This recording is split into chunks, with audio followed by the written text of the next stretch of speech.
Some teens are straight up evil. And with that in mind, here's our list of the top 10 horrifying teenage convicts you won't believe exist. Coming in at number 10 is Jake Evans. On October 4th, 2012, Jake Evans called 911 telling a dispatcher, I just killed my mom and sister. The teen who fatally shot his mother and sister said, I felt like they were just suffocating me in a way, he said according to a recording of the 911 call. Obviously, you know, I'm pretty, I guess, evil, he said. Parker County deputies found Jamie Evans and daughter Mallory dead of multiple gunshot wounds inside the house. Jake was arrested at the scene, and in a written statement, he told investigators that he had devised a plan to end the lives of several relatives after watching Rob Zombie's remake movie Halloween, in which a boy ends the lives of his relatives. While watching it, I was amazed at how at ease the boy was and how little remorse he had afterward, he wrote. I was thinking to myself, it would be the same for me when I kill someone. Sheriff officials said that he used a weapon stolen from his grandfather, a retired Fort Worth officer. Jake told investigators that he intended to end the life of his grandparents and 2 other sisters later. Now, he pleaded guilty to 2 counts of homicide, and as part of the plea, the state waived a capital homicide charge. Now, he must serve at least half of his sentence before being eligible for parole. He'll be given a credit for the 2.5 years he has been in jail or in a state mental hospital while awaiting trial. Number 9. Sarah Klobb. On January 21st, 2005, student Adrienne Reynolds was strangled, beaten, burned, and dismembered by her classmates Sarah Kolb and Corey Gregory. In January 2005, Adrienne reportedly asked Corey out, which angered Sarah. Then on the afternoon of January 21st, 2005, Sarah invited Adrienne to join her, Corey, and another friend Sean for lunch at Taco Bell, but on the way there, Sarah and Adrienne reportedly began fighting. In the parking lot, Corey held down Adrienne while Sarah strangled her with a belt and beat her with a wooden handle. After the death, Sarah and Corey took Adrienne's body to Sarah's grandparents' farm where they tried to burn it with gasoline. When it failed to burn after several hours, they recruited Nathan Godet, another friend, to help dismember the body. Nathan used his grandfather's handsaw to remove Adrienne's head and arms and place them in a garbage bag. The 3 teenagers ate lunch at McDonald's, then later disposed of the garbage bag at the Black Hawk State Park. Adrienne's parents reported her missing after she failed to show up to work, and authorities discovered Adrienne's remains a few days later on January 26. Sarah and Corey were both charged with 2 counts of first-degree homicide and concealment of homicide on February 1st. Sarah was convicted on all counts, and at sentencing a few months later, she received a total of 53 years in prison for homicide and concealment, 48 years for the homicide, and 5 years for concealment. Corey pleaded guilty to all charges against him, and on July 10, 2006, he was sentenced to 45 years in prison, 40 for the homicide, and 5 for concealment. Number 8.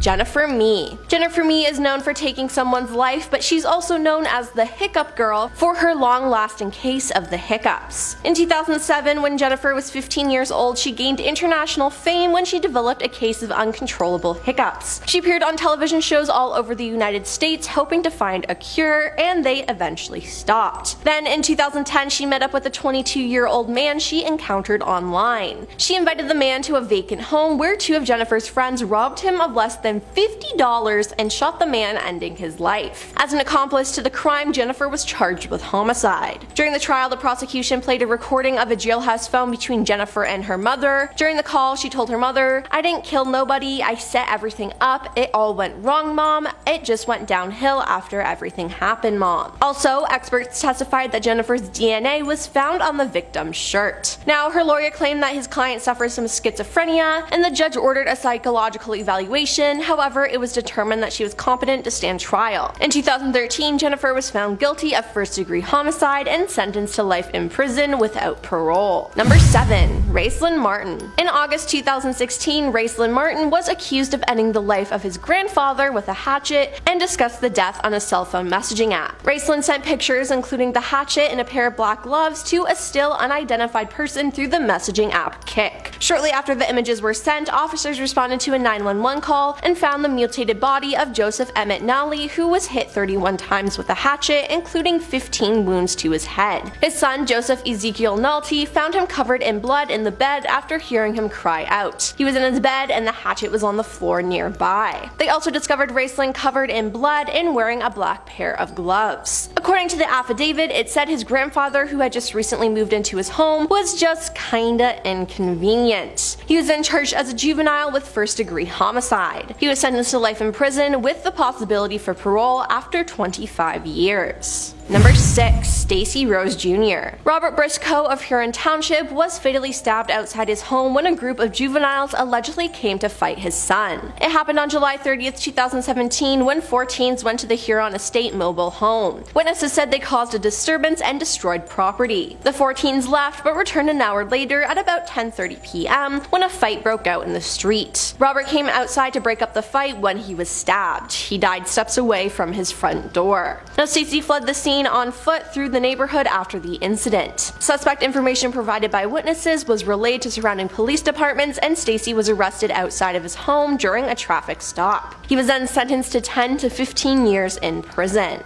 Number 5. Jacob Morgan. In 2015, Jacob Morgan set his home on fire in South Carolina, ending the life of his younger brother. According to court documents, Jacob would set at least 2 fires inside the trailer home and then leave the residence. Authorities charged him with homicide after he willfully left his brother in the burning residence. He was jailed for 15 years, 10 for unlawful conduct, and 5 for manslaughter. He does not admit to starting the fire, but will accept punishment for it as part of a plea deal that saw a homicide charge dropped. Now his parents told authorities that he suffers from a number of mental health issues, and they said, "We have always believed in his innocence because we know our son, we know the evidence against is horrible, but I know in my heart that my son, my oldest son, is innocent. He loved his brother, all he ever wanted was a brother. He got to enjoy his brother for 14 months, which is not long enough for any of us, but it's a tragedy," she added. Number 4. Nathaniel Brazil. Barry Grunow, a popular middle school teacher, was shot in his classroom on May 26 in the year 2000, the last day of school before students were set to start their summer break. Now Nathaniel was a student at the school, but on the last day he was sent home early for throwing a water balloon. He returned with a weapon he had stolen from a family friend and went into Barry's classroom. When Barry refused to let Nathaniel speak to a classmate, he shot him point blank in the face. After the shooting, he ran. Other students testified that he pointed the weapon at a teacher as he fled. Afterwards, he said, "I ran out of fear, and after I run, I see someone coming towards me. You're not really sure what that person is going to do to you, you know, whether it's that person that's coming out to investigate and see what's going on, or if that person is coming out to attack you. That's why in kind of the heat of the moment, I reacted the way I did once I saw him coming towards me." Now at his trial, he told the jury he never meant to pull the trigger, but he received a 28-year sentence after being tried as an adult and convicted of second-degree homicide.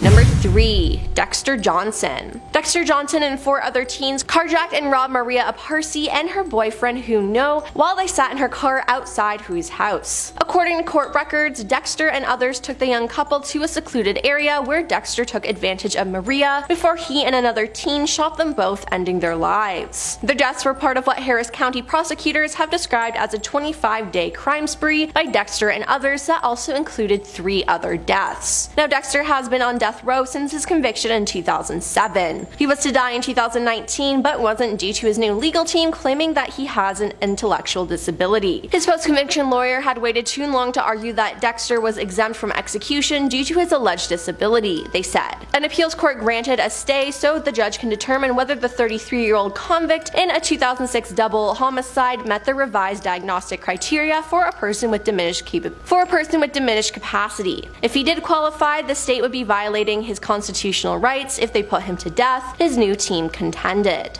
Number 2. Brian Lee Draper. On September 22, 2006, Brian Lee Draper ended the life of his classmate Sandy Jo Soddart. Cassie was house sitting and he and another boy broke in. The teens turned the lights out at the circuit breaker and waited, hoping she would come downstairs to turn the lights back on, but she didn't. Eventually the boys went upstairs. Brian was armed with a dagger type weapon and the other boy had a hunting knife, and the weapons had been purchased from a pawn shop. Brian opened and slammed a closet door at the top of the stairs to scare Cassie, who who was lying on a couch in the living room. The boys then brutally attacked her, stabbing her approximately 30 times. 12 wounds were potentially fatal. During the investigation of the death, police found that Brian and the boy had recorded their plan to end Casey's life in advance on a videotape while they were at school. This footage was then shown at their trials. Brian was convicted on April 17, 2007, based on being convicted of first-degree homicide, and received a mandatory sentence of life imprisonment without the possibility of parole, and 30 years to life being convicted of conspiracy to commit homicide.